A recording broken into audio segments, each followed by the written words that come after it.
Kombëtarja e Kosovës po hyn në fazën më emocionuese dhe vendimtare të kualifikimeve për kampionatin botror 2026, ndërdanët do të zhvillojnë dy ndeshjet e fundit të grupit B, të cilat mund të përcaktojnë fatin e tyre historik, pjesëmarrjen për herë të parë në play-off, e ndoshta edhe në vetë Kupën e Botës.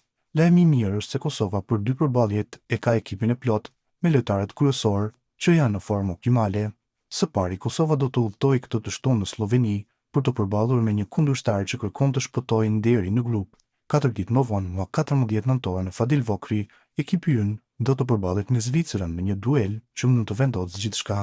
Në të njëjtin grup pritet të zhvillohen edhe dy ndeshje të tjera të rëndësishme. Zvicra do të përballet me Suedinë këtë fundjavë, ndërsa 4 ditë më vonë Suedia do të luajë ndaj Slovanisë.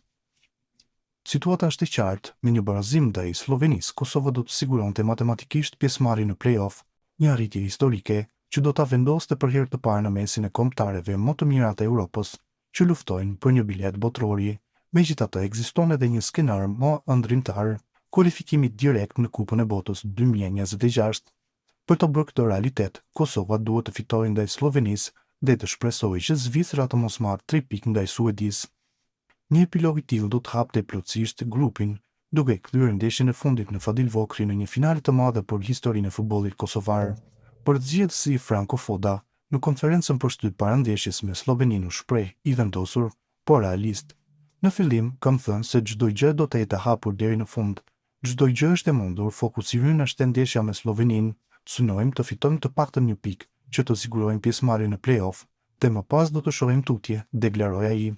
Në ndërtimin e Fodës, Kosova ka treguar rritje të dukshme në performancë, disiplinë dhe mentalitet garues. Fitoret ndaj Suedisë dhe barazimin ndaj Slovenisë kanë rikthyer entuziazmin dhe besimin se kjo gjenerat mund të bëjë diçka të madhe. Nëse dardanët arrin të sigurojnë play-offin, apo edhe më shumë, kjo do të jetë një tjetër kapitull i artë në historinë e sportit të Kosovës, dëshmi e punës së madhe që është bërë në futboll vitet e fundit dhe shpirtit luftarak që kjo skuadër ka treguar në çdo ndeshje.